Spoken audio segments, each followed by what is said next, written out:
আসসালামু আলাইকুম রহমতুল্লাহি ওয়া বারাকাতুহু। সুপ্রিয় শিক্ষার্থী বন্ধুরা, আমি মোহাম্মদ আমানুল্লাহ হুসাইন, রংপুর মেডিকেল কলেজ। দেখতে দেখতে আমাদের মেডিকেল পরীক্ষার মাঝে আর একদিন মাত্র বাকি আছে। তো তোমাদের অনেকের অনেক ধরনের প্রশ্ন ছিল পরীক্ষা নিয়ে, যে প্রশ্নগুলা মেডিকেল পরীক্ষার দিন এবং মেডিকেল পরীক্ষার আগের দিন কেন্দ্রিক। সমস্ত প্রশ্নগুলাকে আমি এই পেজটাতে লেখার চেষ্টা করছি। ওই প্রশ্নগুলা বোর্ডে লিখবো না, যাতে তোমাদের সময় নষ্ট না হয়। যতটুকু লিখে দরকার ততটুকু লিখে তোমাদেরকে উত্তর দেওয়ার চেষ্টা করব। তো বেশি কথা বলবো না, চলো প্রথমে দেখি তোমাদের কি কি প্রশ্ন ছিল। সে প্রশ্নগুলো দেখে 1 নম্বর প্রশ্ন ছিল, ভাইয়া আমাদের পরীক্ষার হলে কি কি নিতে হবে। ভাইয়া পরীক্ষার হলে তোমাকে নিতে হবে হচ্ছে, প্রথম কথা হচ্ছে তোমার যে অ্যাডমিট কার্ডটা হচ্ছে মেডিকেলের নির্দিষ্ট মেডিকেল পরীক্ষার জন্য যে অ্যাডমিট কার্ডটা দেওয়া হয়েছে এখন, এই যে কিছুদিন আগে যেটা তুললা, সেটা হচ্ছে কালার কালার যে এটা আছে, কালার প্রিন্টটা, সেটা করতে হবে। এবং এর সাথে তুমি যে প্রথমে যে অ্যাপ্লিক্যান্ট একটা করছিলা, যে অ্যাপ্লিক্যান্ট কপি ছিল, সেই অ্যাপ্লিক্যান্ট কপিটা নিতে হবে। তাহলে 1 নম্বর নিলে অ্যাপ্লিক্যান্ট কপি, 2 নম্বর নিলে হচ্ছে তোমার কালার অ্যাডমিট কার্ড, আর 3 নম্বর নিলে হচ্ছে তোমার অ্যাডমিট কার্ড অ্যাডমিট কার্ড অথবা হচ্ছে কি রেজিস্ট্রেশন কার্ড। এখন কথা হচ্ছে, ভাইয়া অ্যাডমিট কার্ড আর রেজিস্ট্রেশন কার্ড আমাদের অনেকের নাই। কেন নাই? আমরা হচ্ছে সেকেন্ড টাইমার হিসেবে যারা আসছি, তাদের অনেকের মেডিকেল কলেজের আগে যে ভার্সিটি গুলাতে ভর্তি হয়েছিলাম, সেখানে অ্যাডমিট কার্ড বা রেজিস্ট্রেশন কার্ড কোনোটা না কোনোটা রেখে দিছে, একটা মানে দুইটার একটা রেখে দিছে, ঠিক আছে। তো আমরা তারা কি করব, তাদের যে কোনো একটা হইলে এখান থেকে হবে, বুঝছেন, যে কোনো একটা নিয়ে গেলেই হবে। তো আমারও রেখে দিছিল প্রথমে। আমার হচ্ছে রেজিস্ট্রেশন কার্ড না অ্যাডমিট কার্ড, যে কোনো একটা রেখে দিয়েছিল, আমি যে কোনো একটা নিয়ে গেছিলাম এখান থেকে পরবর্তীতে সেকেন্ড টাইমে পরীক্ষা, ঠিক আছে। তারপর আপনি কি নেবেন, একটা হচ্ছে 4 নম্বর হচ্ছে কি ball pen, ball point pen, যেটা বল পয়েন্ট আর কি, ওই কলমটা আপনাকে নিতে হবে। কোন কলম? এই যে আমি দেখাই, এই যে এই টাইপের কলম যেগুলো আছে, হ্যাঁ, এই টাইপের কলম। এই টাইপের কলমগুলো দেখেন, এখানে হচ্ছে দেখা যায় বাহির থেকে আপনি দেখতে পারবেন যে কালি দেখা যাচ্ছে ভিতরে, এই কালিগুলো দেখা যাচ্ছে। এই টাইপের পেন গুলো আপনারা ইউজ করবেন, তাহলে আপনাদেরকে কোনো সমস্যা হবে না। তাহলে আপনি কি কি নিতে পারলেন, একটা হচ্ছে আপনার অ্যাপ্লিকেন্ট যে ওই প্রথমটা ওইটা নেবেন, তারপর হচ্ছে কালার প্রিন্ট যে আপনার অ্যাডমিট কার্ড সেটা নেবেন, আর হচ্ছে এইচএসসির অ্যাডমিট কার্ড অথবা রেজিস্ট্রেশন, যে কোনো একটা হলেই হবে। দুইটাই নিতে হবে এমন না, আমি দুইটাই নিয়ে গেছিলাম, বাট প্রথমবার দুইটাই নিয়ে গেছিলাম, সেকেন্ড টাইমে কিন্তু না। আর হচ্ছে এটা আপনার কলম। এখন কথা হচ্ছে, ভাই আর কিছু কি নিতে দেবে? পেন্সিল। আমাকে একজন জিজ্ঞেস করছে, ভাইয়া পেন্সিল দিয়ে আমি প্রশ্ন দাগাবো, আবার হচ্ছে মুছবো, আবার দাগাবো, আবার মুছবো। ভাই এত সময় মেডিকেল পরীক্ষায় পাওয়া যায় না, প্রথম কথা। দ্বিতীয় কথা তোমার হচ্ছে পেন্সিল নট অ্যালাউ, তারপর হচ্ছে ইরেজার, এগুলো কোনো কিছুই অ্যালাউড না। তোমার হচ্ছে পেন্সিল, ইরেজার, এ সকল হাবিজাবি কোনো কিছু অ্যালাউড না এখানে। এখানে শুধু তোমার কি এই চারটা ছাড়া আর কিছু দিবে না, এই চারটা ছাড়া। আরো কি তোমরা ওই যে অনেকেই করো না, আমার আমার এক্সপিরিয়েন্স বলি, আমার টিস্যু পর্যন্ত কেড়ে রাখে দিছিল। পাবনা মেডিকেলে আমি যখন পরীক্ষা দিতে গেছি, আমার টিস্যুটা পর্যন্ত তারা রেখে দিচ্ছিল, যে না আমার আপনার টিস্যু নেওয়া যাবে না। ইভেন প্রথমবার ফার্স্ট টাইমে হচ্ছে, সেকেন্ড টাইমে তো আমি ওগুলো নিয়েই যাই নাই। ফার্স্ট টাইমে টিস্যু রাখছে, আমার টাকা ছিল মানি ব্যাগের মধ্যে, ওটাও আমি হচ্ছে ওই কি টিস্যুর সাথে, সরি মানি ব্যাগের না, টিস্যু ব্যাগের মধ্যে রাখছিলাম টাকা, ওইটাও ফেলাই দিয়েছিলাম একসাথে, ঠিক আছে। মানে উনি এত জোর করতেছিল, কিছু করার ছিল না। সো এই জিনিসটা আপনাকে মেনটেন করতে হবে। পানির বোতল বা হাবি জাবি যা কিছু আছে, এগুলো কিছু নিতে পারবেন না, শুধু এই চারটা জিনিস ছাড়া। তাহলে এটা গেল হচ্ছে। ও আরেকটা, এখানে আপনাকে আরেকটা জিনিস নিতে হবে, সেটা হচ্ছে কি, এই যে জিনিসগুলো নিলেন, তো এই জিনিসগুলো কি হাতে নিয়ে যাবেন না, এই জিনিসগুলোকে কি করবেন, একটা ফাইলে নেবেন। সেই ফাইলটা সাদা ফাইল হলে সবচেয়ে ভালো হয়, সাদা ফাইল হলে ক্লিয়ারলি সবকিছু বাহির থেকে দেখা যায়, আর ওনারা এটাই চায় যে আমরা যাতে দেখতে পাই। তাহলে সাদা একটা ফাইল, তাহলে আপনি নেবেন অ্যাপ্লিকেন্ট আইডি, কালার প্রিন্ট, আপনার ফটো, অ্যাডমিট কার্ড, তারপরে এইচএসসি অ্যাডমিট কার্ড অথবা registration card, ball point pen, তারপর হচ্ছে ফাইল। 1 নম্বর প্রশ্নের উত্তর শেষ, এই পর্যন্ত, আর কিছু ছিল না। তারপর যদি আমরা দেখি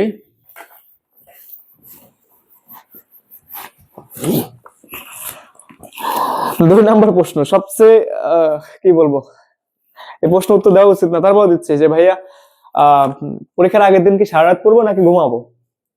ভাই সারা বছর পড়াশোনা করছো, সারা বছর তুমি পড়াশোনা করছো, তুমি চেষ্টা করবা পরীক্ষার আগের দিন রাত্রে একটু ঘুরে আসবা কোথাও, আশেপাশে কোথাও একটু ঘুরতে যাবা, যাতে মনটা একটু ভালো হয়।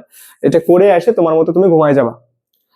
আমি আমার কথা বলি, আমি চাচ্ছিলাম যে আমি ঘুমাবো এবং সকালের দিকে উঠবো, এই জন্য তোমার হচ্ছে একটা স্ট্রেস কমানোর যে একটা ওষুধ ছিল, ওটা খেয়ে আমি হচ্ছে 8টা বা 8:30টার দিকে ঘুমাই গেছিলাম, এবং ওই দিকে সকালবেলা উঠে তোমার হচ্ছে কি নামাজ পড়ে কোরআন তেলাওয়াত করে যা হাবিজাবি যেগুলো করি সেগুলো করার পর আমি পড়াশোনা একটু করে তারপর গেছিলাম। তো এখানে হচ্ছে যে তুমি রাতে আর কি পড়বা, যা পড়ার কালকে সন্ধ্যার মধ্যেই কমপ্লিট করতে হবে। এটা হচ্ছে আমার দিক নির্দেশনা যে তুমি যা পড়বা কালকে সন্ধ্যার মধ্যে কমপ্লিট। রাত্রের পরে তুমি যে খুব চান্স পাই যাবে এরকম না।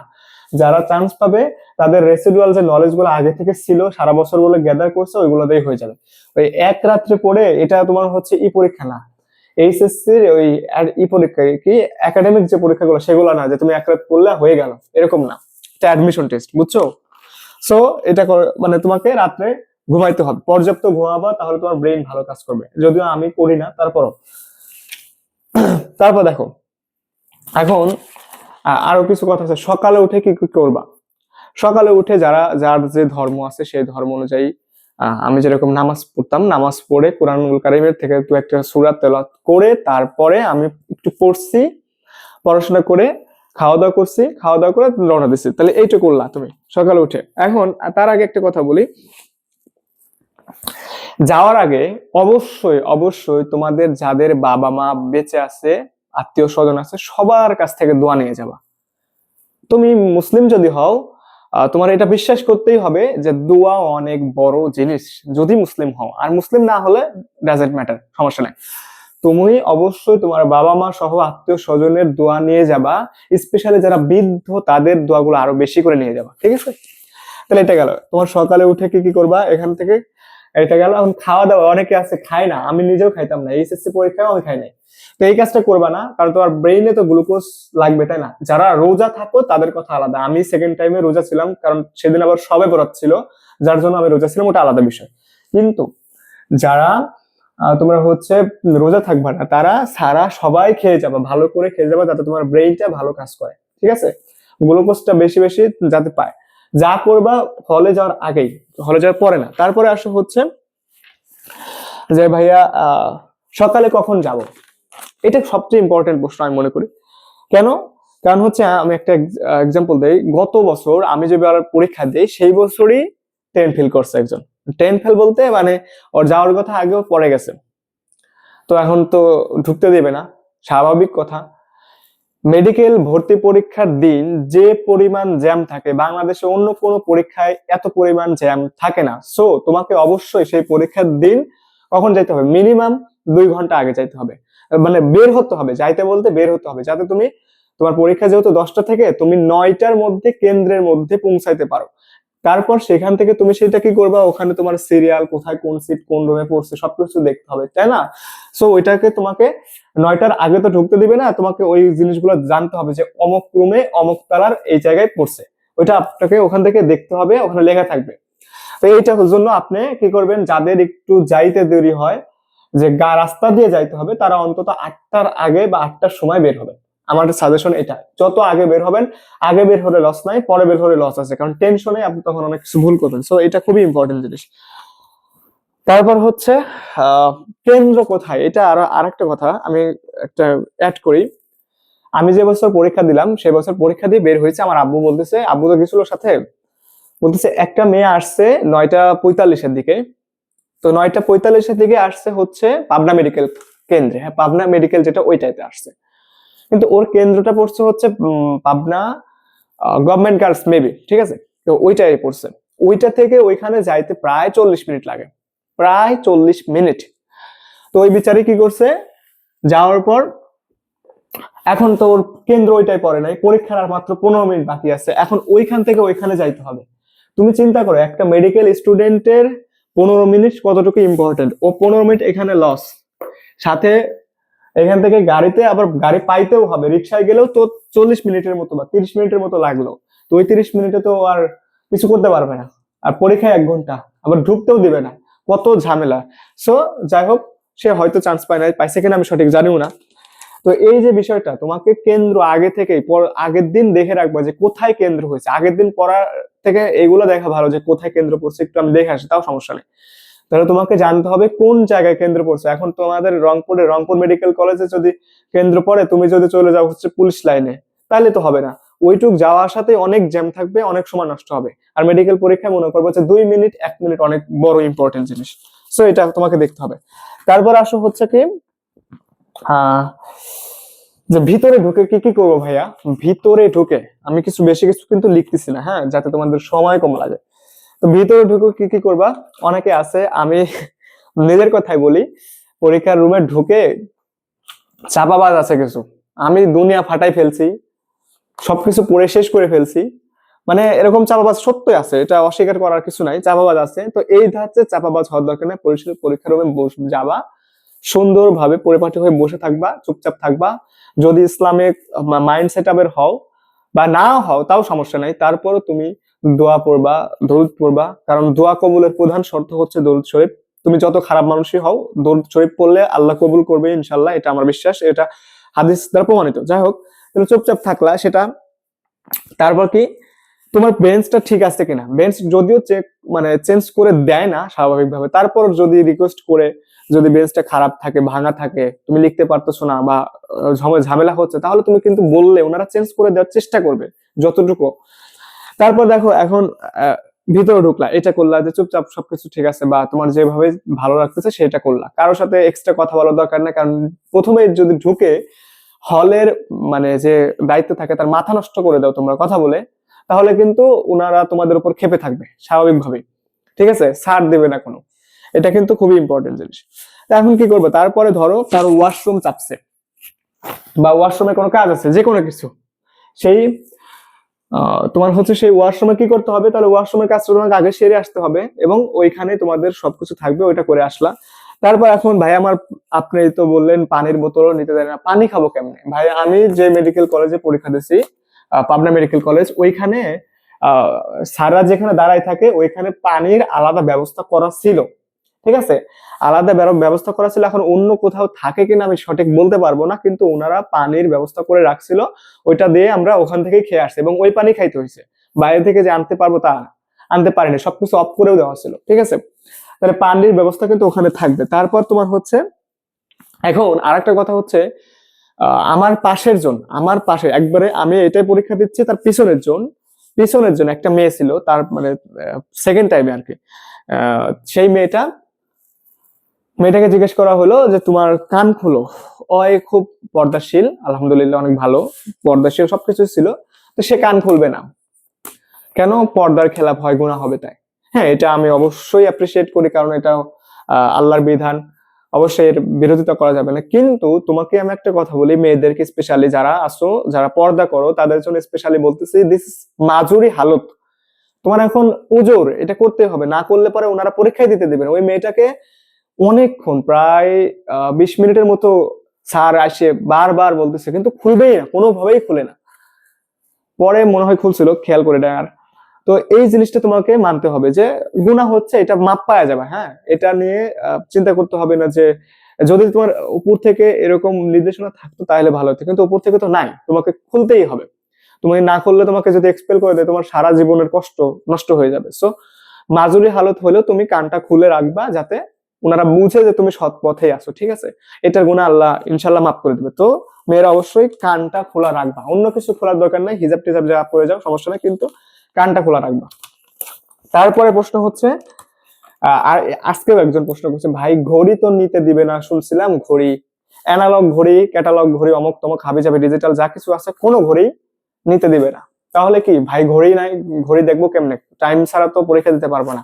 ওইখানে এই যে বড় একটা দেয়াল ঘড়ি থাকবে। প্রথম কথা, তুমি দেয়াল ঘড়ি তুমি পিছন থেকে থাকলে দেখতে পারবা যদি চাও। আর যদি বলো যে না আমি দেয়াল ঘড়ি দেখতে চাই না, তাহলে অনেকগুলা ম্যাডাম থাকবে, স্যাররা থাকবে, যারা প্রত্যেক 30 মিনিট পর পর অন্তত তোমাকে বলে দিবে, যার এক্সপেরিয়েন্স আমরা হচ্ছে আমাদের এই যে মিডিয়াম অ্যাসপিরেন্ট এক্সামেও কিন্তু দিয়েছিলাম।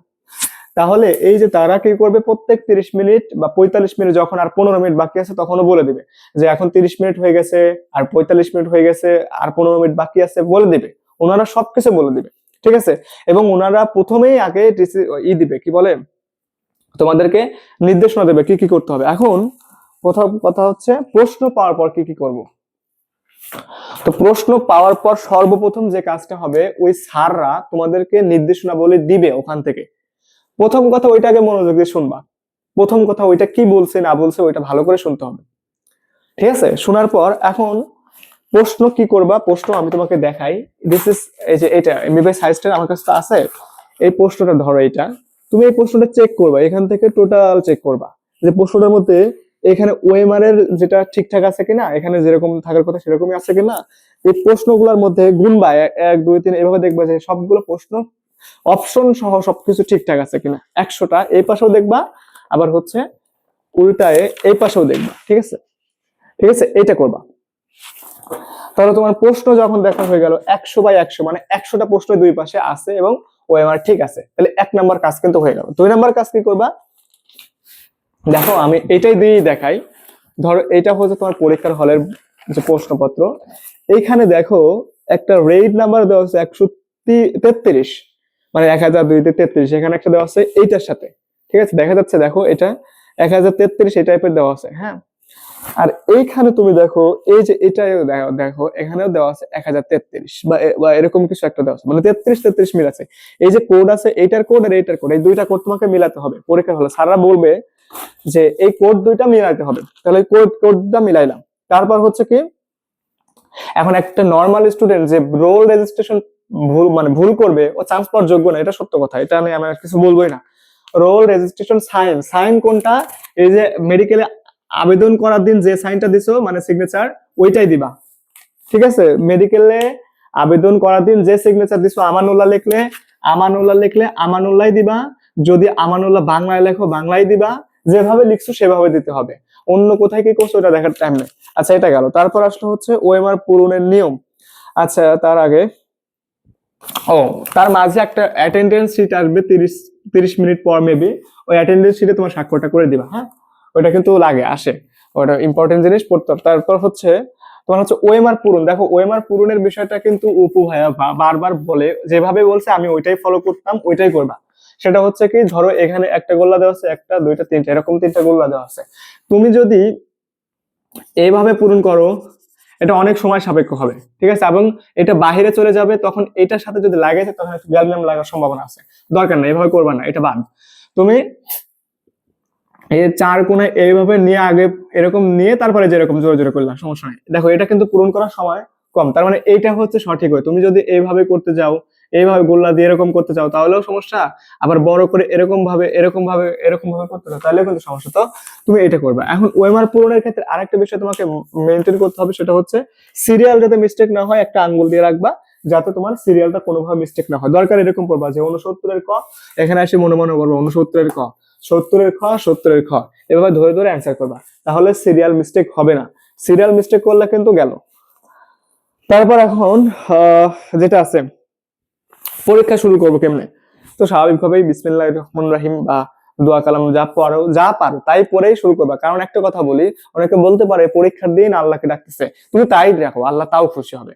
আর ওই যে বলছে না যে তুই সারা বছর ভরে কষ্ট করাবি, খারাপ কাজ করাবি, একদিন আমার বান্দা ডাকবে, ওইটাই ঠিক, এটাই। তারপর আসো, এখন কিভাবে শুরু করবা, তুমি প্রশ্ন শুরু করবা হচ্ছে, প্রশ্ন সবকিছু তো দেখা হয়ে গেছে, তাহলে 1 থেকে 100 পর্যন্ত এই সিরিয়ালে যাবা। অথবা তোমার যদি মনে হয় যে প্রথম দিকে কঠিন কঠিন, তাহলে তুমি 100 থেকে 1 এই সিরিয়ালে যাইতে পারো, কিন্তু এটা খুব আমি পছন্দ করি না। এটাই করবা সবচেয়ে ভালো হবে। হ্যাঁ, এটাই করবা, ওইটাই বেস্ট। তারপর আসো হচ্ছে এখন যে এই প্রশ্নগুলো দাগাবো, কোনটা আগে দাগাবো কোনটা পরে দাগাবো। তো এইটা আজকে প্রশ্ন করছে স্টুডেন্ট, একটু আগেও দিছে। আমি সেটা বলি যে প্রথমে 100% না, শুধু 100% না, 1000% বলতে পারো যেগুলা তুমি এই ওএমআর পূরণ ছাড়া, এইখানে পূরণ করার কথা তুমি পূরণ করে ফেলছো ভুলে, এইরকম ভুল ছাড়া কোনোভাবে ভুল হওয়ার সম্ভাবনা নাই, সেই প্রশ্নগুলা সবার আগে দেখাবা। ধরো 100টা প্রশ্ন আছে, তুমি একটা রাউন্ড দিবা, এরকম ভাবে একটা রাউন্ড দিয়ে আসলা 100 পর্যন্ত। এমন কিছু প্রশ্ন পাবা যে এখানে এখানে দেখবা, এখানে প্রায় কত 65% প্রশ্ন এরকম পাবা যেগুলো তুমি এমনিতেই পারো, না দেখলেও পারো, এরকম প্রশ্ন পাবা। তো এই প্রশ্নগুলো তুমি আগে অ্যান্সার করবে। এবং একটা ভালো কথা বলি, অপু ভাইয়া বারবার বলতো যে এই প্রশ্নগুলা যারা ভুল করবে তারা চান্স পাবে না। ঠিক আছে, যারা ভুল করবা এই ধাঁচের প্রশ্নগুলা 65% এর মধ্যে যেগুলো থাকবে তারা চান্স পাবে না। সোজা হিসাব, এটা একবারে আমি নিজে প্রমাণের ফার্স্ট টাইম এই কাহিনীগুলাই করছিলাম। যাই হোক, তাহলে এটা গেল হচ্ছে 1 নম্বর। প্রথমে তুমি কি করবা, সহজ প্রথমে করলা হচ্ছে সহজ, সবচেয়ে সহজ। 2 নাম্বার কি করলা, যেগুলো 75/25, 75/25 মানে কি, তোমার তুমি 75% কনফার্ম যে এইটা হবে উত্তর, বা 25% একটু ঝামেলা লাগছে, মানে একটা অপশনের সাথে একটা অপশনের ঝামেলা লাগছে, তাহলে সেই প্রশ্নগুলো তুমি অ্যান্সার করে দিবা, সেই প্রশ্নগুলো অ্যান্সার করে দিবা, কিন্তু সেগুলো ম্যাথ না, এমনি টাইপের যেগুলো আছে। 3 নাম্বারে এখন তো তোমার হচ্ছে হয়ে গেছে, এই যে জিনিসটা হয়ে গেল, এখন তুমি কি করতে পারো যে 50, না এটা না, এখন তুমি তারপর হচ্ছে ম্যাথটা করতে পারো, ম্যাথটা করে দিলা, কারণ ম্যাথের মধ্যে আবার কিছু আছে একবার সহজ ম্যাথ পাবা, যেগুলা তোমার যদি আগে না দেখো তাহলে তো করতে পারবে না, তাহলে ম্যাথটা করে দিলা। ম্যাথটা করার পর তুমি বাদ বাকি যা কিছু থাকে, পাল্লা পাল্লা না পাল্লা যেগুলা আছে সেগুলো আন্দাজে যে কয়টা দাগাও দাগাও, না দাগাও না। তাহলে প্রথমে সহজ করবা, তারপর হচ্ছে 75% যেগুলা কনফার্ম সেগুলা পারবা, তারপর হচ্ছে ম্যাথ। ম্যাথের মধ্যে এখন যদি দেখো যে অনেক কঠিন হয়ে গেছে, ওটা তো বাদ দিয়ে দিবা। সবসময় স্কিপ, তোমার চিন্তা ভাবনা থাকবে আমি স্কিপ করে যাব, তোমার এরকম চিন্তা ভাবনা করাই যাবে না যে আমি অবশ্যই এটা অ্যান্সার করব। তুমি শুধু এরকম চিন্তা ভাবনা থাকবে যে আমি যেটা পারি 100% ওইটা অ্যান্সার করবো, বাদ বাকি যেগুলো আছে স্কিপ করে চলে যাবো। স্কিপ করা যত ভালো হবে তত তোমার পরীক্ষাটা ভালো হবে, কারণ স্কিপ না করতে পারলে তুমি একটা প্রশ্নে যদি যেটা পারো না সেটা যদি বেশি সময় দিয়ে ফেলো, তাহলে কিন্তু পরেরগুলোতে সময় কমে যাবে, যার কারণে স্কিপ করার মেন্টালিটি বাড়াতে হবে পরীক্ষার হলে। হ্যাঁ, এখন তারপরে প্রশ্ন আসলো যে ভাইয়া আমি যদি এটা করলাম এ পর্যন্ত ঠিক আছে, এখন ধরেন আমি একটা প্রশ্ন ভুল করে ফেলছি, একটা প্রশ্ন ভুল করে পড়ছি, সহজ করতে পারি কঠিনও করতে পারি, সহজ কঠিন দুইটাই ভুল করতে পারি, তাহলে কি করব? ভাই প্রথম কথা, সহজ প্রশ্ন ভুল করলে এটার আফসোস সবারই থাকে, আমারও ছিল। আমি ফার্স্ট টাইমে চান্স পাইনি শুধু একটাই কারণ, এটা আমার ফার্স্টের প্রথম অধ্যায়ের প্রথম যে প্রশ্নটা ছিল সেটা হচ্ছে অষ্টম অধ্যায়ের ভর ও রাসায়নিক শক্তি যে একটা ছিল, ওখানকার যে প্রশ্ন ওই ফিজিক্সের একেবারে সহজ প্রশ্ন, আমি ভুল করতে চাই মানে না বুঝে, মানে 9 ছিল শেষে, ওইটা না দেখে আমি হয় অনুসারে অ্যান্সার করে ভুল হয়ে গেছে। ওই একটার ভুল আমি চিন্তা করতেছি তাহলে তোমার ডিএমসি হইলো না, তাহলে তোমার ডিএমসি হইলো না, এই চিন্তা করতে চাই আরো 5টা ভুল করছি, পরে এমন একটা অবস্থা হয়ে গেছে যে সবগুলাই বেশিরভাগই ভুল। ঠিক আছে, তাহলে তোমাকে এই জিনিসটা করা যাবে না, ভুল যাইতে পারে, এটা নর্মাল, নর্মাল নিবা যে ভুল গেছে গেছে, যেটা গেছে ওটা গেছে, আর ওটা নিয়ে আমার চিন্তা করা যাবে না, অন্যগুলো আমি কভার আপ করবো যাতে ভুল না হয়। কঠিন যদি ভুল করো ভাই, কঠিন ভুল হলে তুমিও পারবে না, যেটা সেটা ওই খুব লেভেলের টপার 100 যারা প্রথম টপের মধ্যে যারা থাকবে ওরা ছাড়া কেউ পারবে না, মানে তুমি যে 100 জন আছে 80+ যারা পাবে, ওরা ছাড়া ওই কঠিন যেগুলো তুমি ভুল করছো ওইগুলোকে পাবে, তুমি এভারেজ যদি স্টুডেন্ট হও। ঠিক আছে, তো ভুল করছো জন্য যে তোমাকে ই করবা যে প্যানিক হয়ে যাবে, এটা করা যাবে না। ঠিক আছে, তাহলে এটা গেল। তারপরে আর কি আসলো, এখন আরেকটা প্রশ্ন, ভাইয়া প্রশ্নেই যদি ভুল থাকে, প্রশ্নেই ধরো আমি তো ভুল করছি আমার কথা, এখন ধরো প্রশ্নেই ভুল আছে, তো কি করবে? প্রশ্নে ভুল থাকলে কি হয়, ওই মার্ক তুমি অটো পাবা, ওই মার্ক নিয়ে তোমার চিন্তা করার টাইম আছে। অনেকেই আছে দেখা যায় যে পরীক্ষার হলে ভাইয়া প্রশ্ন ভুল, স্যারকে স্যার এই প্রশ্ন ভুল ভুল ভুল, ভাই ওটা তোমার দেখার টাইম নাই, ওটা ভুল স্যাররাও জানে সবাই জানে, ওটা তুমি মার্ক পাবা, ওটা তোমার বলা লাগবে না। ঠিক আছে, কারণ প্রশ্ন নিয়ে অনেক আলোচনা সমালোচনা সবকিছুই হবে পরবর্তীতে। তারপর ভাইয়া প্রশ্নে ব্লাঙ্ক থাকবে কিনা, না এবছরের কোনো প্রশ্নে এই গত লাস্ট কত বছর ধরে কোনো ব্লাঙ্ক থাকে না, সো ব্লাঙ্ক প্রশ্ন থাকার সম্ভাবনা নাই। তারপরের প্রশ্ন ভাইয়া, অনেকে বলে 90টা দাগাও, অনেকে বলে 75টা দাগাও, অনেকে বলে মানে যা পারো তাই দাগাও, আপনার মতামত কি? আমার মতামত এটা হচ্ছে, আমি সর্বজনীন মতামত, যদি প্রশ্ন মিডিয়াম কোয়ালিটির হয়, ধরো কঠিনও না সহজও না, তাহলে 90+ দাগাবা, 90% প্লাস, আমার মতামত। এটা শুধু আমার মতামত না, আমার টিএমসি একটা ফ্রেন্ড ছিল ওর মতামত, আরো কয়েকজনের মতামত, এটা আমি এখানে বলছি। বাট তুমি যদি দেখো যে প্রশ্ন অনেক কঠিন হয়ে গেছে, তুমি 50টায় কোনো মতে পাও, 50টাই পারো না, তখন তুমি 90+ দাগাবা, 90+ দাগালে তুমি নেগেটিভ চান্স পাবা না। তখন তুমি দেখবা যে তুমি কতগুলো পারতেছো আর কতগুলা 55% বা 75% কনফার্ম টাইপের যে প্রশ্নগুলো আছে, যে তোমার একটা অপশনের মধ্যে কনফিউশন হচ্ছে, ধরো ক আর খ এই দুইটা অপশনের মধ্যে কনফিউশন হচ্ছে, তখন তুমি এই অ্যান্সার গুলো করে আসবা, আর যেগুলো জীবনেও দেখো না ওইগুলো স্কিপ করে চলে আসবা। ঠিক আছে, কিন্তু প্রশ্ন যদি নর্মাল হয় তখন ভাইয়া তুমি চাইলেও ওই কম দাগায় চান্স পাবা না, আর চান্স পেলেও নিচের দিকে চলে আসবে। সো প্রশ্ন মিডিয়াম কোয়ালিটির যদি হয় তখন তুমি 90+ দাগাবা, আর যদি দেখো অনেক কঠিন হয়েছে, কারণ প্রশ্ন একটা মেডিকেল স্টুডেন্ট সে চান্স পাওয়ার যোগ্য কিনা সে প্রশ্ন দেখলেই বুঝবে যে এটা প্রশ্ন কঠিন হয়েছে কিনা, পরীক্ষার হলেই বোঝা যায়। আমি যখন ফার্স্ট টাইমে পরীক্ষা দিলাম তখন আমি পরীক্ষা দিয়ে ভাবতেছি এই প্রশ্ন আমি পারতেছি না কেউ পারতেছে না, পরে শুনে আসলে প্রশ্ন কঠিন হয়েছে, তাহলে এই জিনিসটা তোমাকে মেনটেন করতে হবে যে যদি প্রশ্ন কঠিন হয় তাহলে যা পারো তার থেকে অল্প কিছু বেশি দাগাও, যাতে একটু মার্ক ব্রেক বাড়ে। কিন্তু এমন বেশি দাগাও না যে তুমি পারো 50টা, তুমি দাগাইছো হচ্ছে প্রশ্ন কঠিন হয়েছে, পারো 50টা, তুমি দাগাইছো 90টা, 40টার মধ্যে 30টা ভুল গেলে কত নেগেটিভ খাচ্ছ। সো এই কাজ করবা না, ঠিক আছে? এটা হচ্ছে কথা। প্রশ্ন দেখে তোমার হচ্ছে নিজের বুদ্ধিতে কাজ করতে হবে। তাহলে গেল সহজ গেল, 75% গেল, ম্যাথ গেল, জীবনেও না দেখা সে কয়টা গেল, সব গেল। এখন তারপরে লাস্ট প্রশ্ন কয়েকটা আছে আরো। ভাই প্রশ্নে রাত করা যাবে কিনা? হ্যাঁ, প্রশ্ন যেরকম থাকে 1 নাম্বার প্রশ্ন এটা ক, খ, গ, ঘ এরকম দেওয়া থাকে। তুমি এরকম দাগ দিলে পরে তোমাকে এক্সপেল করে দিতে পারে, কিছু করার থাকবে না। এরকম ক, খ এরকম দাগ দিলা, বা এখানে এরকম এরকম দাগ দিয়ে রাখলা, বা এখানে কোনো একটা অ্যান্সার তুমি জানো যে এটা সঠিক অ্যান্সার হতে পারে, এরকম দাগ দিয়ে রাখলা, তাহলে যদি এক্সপেল করে দেয় কিচ্ছু করার থাকবে না। আর ওনারা এসে তোমাকে কিছু বলে না। আমি দেখছি পরীক্ষার হলে 2বার পরীক্ষা দিছি তো 2বারে একবারও দেখি নাই যে ওনারা আসে আমার কাছে এক্সট্রা কোনো কথাবার্তা বলতেছে। শুধু আসবে, সিগনেচার করে ওনাদের মতো ওনারা চলে যাবে, একটা কথাও বলবে না। আর প্রথমে যে কথাগুলো আছে সেগুলো বলবে। হ্যাঁ, তোমার যদি প্রবলেম হয় তাহলে ওনারা দেখতে পারে। কিন্তু তুমি কি করতে পারবা? এইখানে রাপ করতে পারবা, এইখানে রাপ করতে পারবা, এখানে রাপ করতে পারবা, এখানে রাপ করতে পারবা, এখানে রাপ করতে পারবা, সব জায়গায় রাপ করতে পারবা, ইভেন এই প্রশ্নের উপর দিয়ে রাপ করতে পারবা। এবং এবং আরেকটা কথা বলি, এইভাবে তুমি গোল দাগ দিয়ে দিতে রাখতে পারবা। যে প্রশ্নগুলো তুমি পারো নাই সেই প্রশ্নগুলো তুমি এই গোল দাগ দিয়ে রাখতে পারো, নো প্রবলেম, কোনো সমস্যা হবে না। যেটা তুমি পারছো সেটাকে তুমি দাগ দিয়ে রাখতে পারো। আমি নিজেই করতাম যে 10 নাম্বার পারি নাই, 10 নাম্বারে গোল দাগ দিয়ে রাখছি, পরবর্তীতে আসার সময় খালি ওই গোল দাগ দেওয়াটা আমি দেখছি, দেখার পর যখন এটাও অ্যান্সার করছে তখন এরকম একটা দাগ দিয়ে দিচ্ছি, ঠিক আছে? তাহলে গোল দাগ দেওয়া যাবে। কোথায় দেওয়া যাবে? প্রশ্নের নাম্বারের উপরে, নট অ্যান্সার। কয়ের উপরে এরকম গোল দাগ দিলে খবর আছে, কি করবে ওরাই যাবে। তারপর হচ্ছে কি, আচ্ছা ঘড়ির কথা শেষ। মোটামুটি আর কোনো প্রশ্ন আছে? মোটামুটি আর কোনো প্রশ্ন নাই। আর আমার দিক থেকে বললাম, পরীক্ষায় যা হয় হোক, পরীক্ষায় তুমি চান্স না পেলে মরে যাবে না। আমি নিজেই প্রমাণ। ফার্স্ট টাইমে যখন আমি ছিলাম ভাবতাম পরীক্ষায় চান্স না পাইলে মরে যাব, আমার বাবা মা মরে যাবে, আমার বাবা মা হার্ট অ্যাটাক করবে, আমি হার্ট অ্যাটাক করবো, সম্মান মানুষের কাছে মুখ দেখাবো কেমনে। আমি সব করছি, এখন তো সবই করতেছি। আমি বাসা ছিলাম না, বাসা থেকে তো সেকেন্ড টাইম দিচ্ছি, তাই না? তাহলে তোমার কিছুই হবে না। ওই সর্বোচ্চ কি হবে, কাঁদবা, এটা স্বাভাবিক। আমি নিজেও কাঁদছি, তোমরাও কাঁদবা। যারা সেকেন্ড টাইম হয়ে যায় তারা 1 বছর অনেক কান্নাকাটি করবা, ওইটা নিয়ে আর কিছু করার নাই, ওটা আবেগেই চলে আসবে, কান্নাকাটি করবা। সো মেডিকেলে পড়তে পারলাম না জন্য যে জীবন তোমার ধ্বংস হয়ে গেল এমনটাও না, কারণ রিজিকের ফয়সালা আল্লাহ করবে। যে কোনো ভাবে কে কোন ভাবে কোন পথে গিয়ে কি দিয়ে আয় করবে না করবে সেটা আল্লাহ ছাড়া কেউ জানে না। তো এটা নিয়ে মন খারাপ করবা না। পরীক্ষা যদি খারাপও হয়, সবকিছু ঠিকঠাক মতো আসে, তোমার হচ্ছে কি বাবা মার সাথে বা যেখানে আসো মন ফ্রেশ করে ঘুরে বেড়াবা।